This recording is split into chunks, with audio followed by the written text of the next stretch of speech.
এই জাদুবিদ্যা সত্য।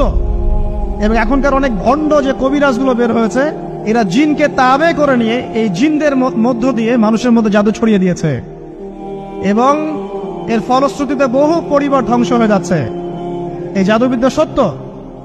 আরো একটা জিনিস সত্য, নবী সাল্লাল্লাহু আলাইহি ওয়াসাল্লাম বলেছেন ইন্না আইনাল হক, চোখের নজর সত্য। নবী করিম সাল্লাল্লাহু আলাইহি ওয়াসাল্লাম বলেছেন চোখের বদনজর সত্য। এই যে আমরা বলি ফেসবুকে এত বেশি ছবি দিয়েন না ভাই, ছবি তুলেন না, ছবি তুলেন না, বারবার যে বলে নিষেধ করি, কারণ কি জানেন? একটাই কারণ, বিকজ চোখ লাগাটা সত্য। মানুষের চোখ লাগে, এই কথা শুনলে অনেক মজুমদাররা হাসবে না? কথা বুঝতে পারেন নাই? কিন্তু এটা সত্য, কারণ নবী করিম সাল্লাল্লাহু আলাইহি ওয়াসাল্লাম যা বলেছেন সাদাকাল্লাহু ওয়া সাদাকা রাসূলুহুল কারীম। নবী যা বলেছেন, আল্লাহ যা বলেছেন, চিরায়ত সত্য, এর বাইরে কোনো সত্য আছে? আচ্ছা দেখেন, আমি বললাম যে জাদুবিদ্যা সত্য। এই জাদুবিদ্যার চর্চা মানুষ করে, এখনো করে, এবং এই জাদু দিয়ে মানুষের ক্ষতি করার জন্য জিনের প্রয়োজন হয়, দুষ্ট জিন। এই জিনগুলোকে মানুষ তাবে করে মানুষের ক্ষতি করার চেষ্টা করে। দেখবেন এখন গ্রামে গঞ্জে শহরে সব জায়গায় ছড়িয়ে পড়েছে না? দেখবেন, খুব সতর্ক থাকবেন। আমি পরে সলিউশন বলছি আপনাদেরকে। আরেকটা বলেছি, নবী সাল্লাল্লাহু আলাইহি ওয়াসাল্লাম বলেছেন চোখের বদনজর এমন সত্য যে একটা উটকে এই রান্নার ডেকচির মধ্যে ঢুকাই ফেলতে পারে। একটা উট খুব সুন্দর, ভালো, আপনি দেখছেন মাশাআল্লাহ বলেন নাই, নজর লেগেছে, উটটা মারা গেছে, দেন তারপর তাকে জবাই করে খেয়ে ফেলতে হয়েছে। একজন সাহাবী গোসল করছিলেন, গোসল, এটা হাদিসে সহিহ, এই আলেম ওলামা যারা আছেন তারা জানেন যে এই হাদিসে সহিহ। একজন সাহাবী গোসল করছেন, তার গায়ের চামড়াটা খুব সুন্দর ছিল, একদম স্কিনটা অনেক সুন্দর থাকে না এমন কিছু মানুষ? আচ্ছা, এখন আরেকজন সাহাবী এই গোসল দেখছেন দূর থেকে, দেখে বলছেন যে কি চমৎকার তার শরীরের রংটা, যেন কুমারী নারীর মতো, অনেকটা এমন একটা কথা তিনি বলেছিলেন। সাথে সাথে এই সাহাবী অজ্ঞান হয়ে পড়ে গেছে। কোন সাহাবী? যিনি গোসল করছিলেন। এটার আপনি কোনো ব্যাখ্যা দিতে পারবেন না তো, এখানে কোনো সায়েন্স দিয়ে বা মেডিকেল সায়েন্স দিয়ে আপনি কোনো ব্যাখ্যা করতে পারবেন না। একটা ব্যাখ্যা দিতে পারেন, কিন্তু কেন সেটা হলো সেটা আপনি অ্যান্সার খুঁজে পাবেন না। তো নবী সাল্লাল্লাহু আলাইহি ওয়াসাল্লামের কাছে নিয়ে যাওয়া হলো তাকে। তিনি বললেন যে এই ব্যক্তির ব্যাপারে কি কেউ ভালো মন্দ কিছু বলেছিল? তখন একজন সাহাবী বলেন, হ্যাঁ, অমুকে বলেছে এর স্কিনটা অনেক সুন্দর, তোকে ডেকে নিয়ে আসুন। ওকে ডেকে আনা হলো। ডেকে আনার পর নবীজি তাকে অনেক শাসালেন, তোমরা তোমাদের ভাইদেরকে কি মেরে ফেলতে চাও? তখন এই সাহাবী তো অবাক, আমি আবার কখন মারতে চাইলাম ইয়া রাসূলুল্লাহ? আমি তো মারতে চাই নাই, আমি তো খালি বলেছি যে তার গায়ের রংটা অনেক সুন্দর। তখন তিনি বললেন, কেন তুমি সুবহানাল্লাহ বললে না, কেন তুমি মাশাআল্লাহ বললে না? যখন মাশাআল্লাহ বলবেন, সুবহানাল্লাহ বলবেন, নজরটা লাগবে না। আর যখন আপনি মাশাআল্লাহ বলবেন না, সুবহানাল্লাহ বলবেন না, দেখবেন নজর লেগে গেছে। আপনি বিশ্বাস করেন ব্যবসা খুব ভালো চলছে, মানুষ বলল যে বাহ তোর তো ব্যবসা হেভি, লালে লাল শাহজালাল, ঠিক আছে, দেখবেন আপনার কেনা বেচা বন্ধ হয়ে গেছে। এরকম হবে, আমার কথাটা বিশ্বাস করেন। এটা কিন্তু সায়েন্স প্রমাণ করতে পারবে না, আল্লাহ এবং তার রাসূল বলেছেন, তার উপরে কোনো সত্য নেই। আছে সূরা কাহফ 29 নম্বর আয়াত পড়ে দেখেন, আল্লাহ পাক বলছেন ওয়াকুলিল হাক্কু মির রাব্বিকুম, সত্য সেটাই যা তোমার রবের পক্ষ থেকে আসে। ফামান শাআ ফালইউমিন, যার ইচ্ছা হয় বিশ্বাস করুক, ওয়ামান শাআ ফালইয়াকফুর, যার ইচ্ছা হয় সে অস্বীকার করুক। এই কারণে আমরা বলি ফেসবুকে এত বেশি ছবি দেওয়া, এই আই ওয়াশ করা, যে শোডাউন করা, হ্যাঁ, ইসলামের কিছু কাজ করলেন একদম মানুষকে না দেখাইতে পারলে ঘুম হচ্ছে না, এগুলো বন্ধ করেন, এগুলো বন্ধ করে দেন আল্লাহর ওয়াস্তে। অফলাইনে কাজ করেন, নিজেকে গোপন করার চেষ্টা করেন। যত বেশি মানুষের কাছে নিজেকে এক্সপোজ করবেন, কাজের বরকত কমে যাবে, কাজের বরকত কমে যাবে, চোখ লাগবে, নজর লাগবে। এবং চোখ লাগা বদ নজরে বহু আলেম আস্তে আস্তে মাঠ থেকে মাইনাস হয়ে গেছে না? যায় নাই? এখন কি আলেমদের সংখ্যা বেশি না কম? যত দিন যাবে আলেমের সংখ্যা আরো কমে যাবে। নবীজি বলেছেন আলেমদের সংখ্যা কমতে থাকবে, মানুষ জাহেলদেরকে আলেম বানিয়ে নেবে। তো প্রিয় ভাইরা, জাদুবিদ্যা সত্য, চোখের বদনজর সত্য, রাতের এই অনিষ্টগুলো সত্য, রাতের বেলা অনেক ক্ষতি আছে।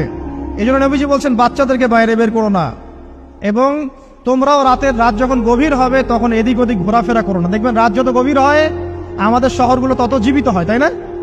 তাই না? রাত যত গভীর হচ্ছে শহর তত জীবিত হয়। চায়ের দোকানে আড্ডা বেশি, ওই সিনেমা দেখছে, টিভি দেখছে, ক্যারাম খেলছে, লুডো খেলছে, ঘুম নাই। ঘুম কখন? ফজরের আগে আগে। ফজরের নামাজ কিন্তু নাই, ফজরের ঠিক আগে আগে, আবার ওই যে জোহরের নামাজের সঙ্গে উঠতেছে। এখন আমাকে বলেন, এরকম জেনারেশনকে দিয়ে কি আসলে ইসলামের কোনো খেদমত হবে? আচ্ছা, নবীজি রাতের বেলা আর্লি ঘুমাতেন, আল্লাহ পাক আমাদের সবাইকে তাড়াতাড়ি ঘুমানোর তৌফিক দান করুন।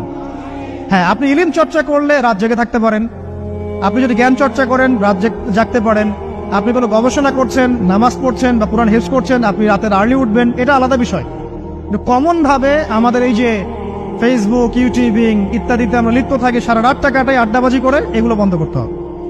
এগুলো বন্ধ না করলে ফিজিক্যালি আমরা মানে সুস্বাস্থ্যের অধিকারী হতে পারবো না।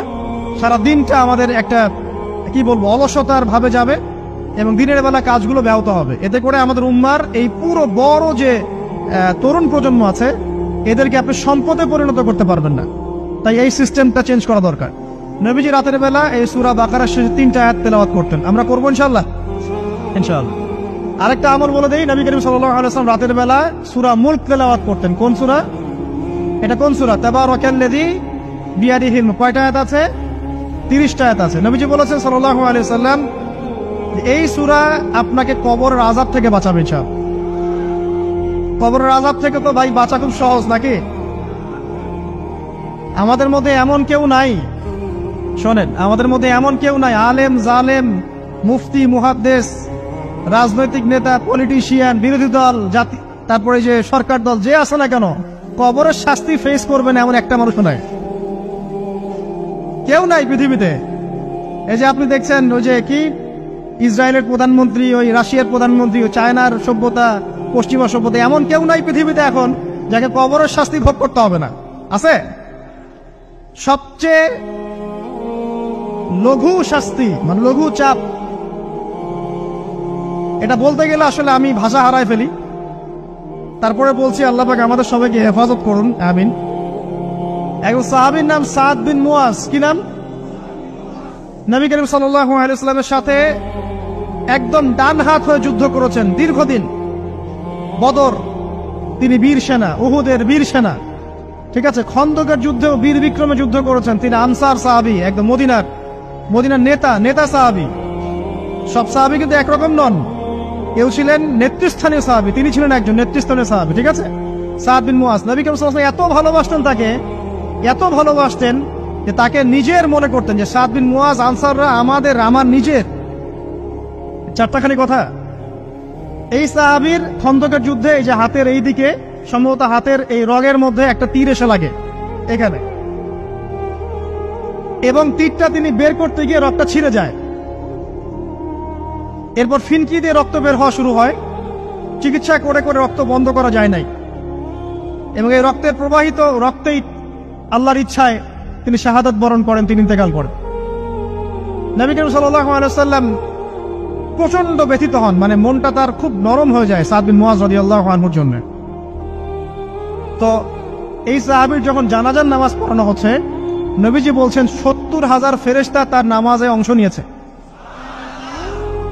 আর এই সাহাবীকে যখন কবরে শোয়ানো হয়েছে, নবী করিম সাল্লাল্লাহু আলাইহি ওয়াসাল্লাম পরে জানিয়েছেন কবরের যে মৃদু চাপ, সাদ বিন মুয়াজ রাদিয়াল্লাহু আনহুর কবরেও সেই মৃদু চাপ দেয়া হয়েছে।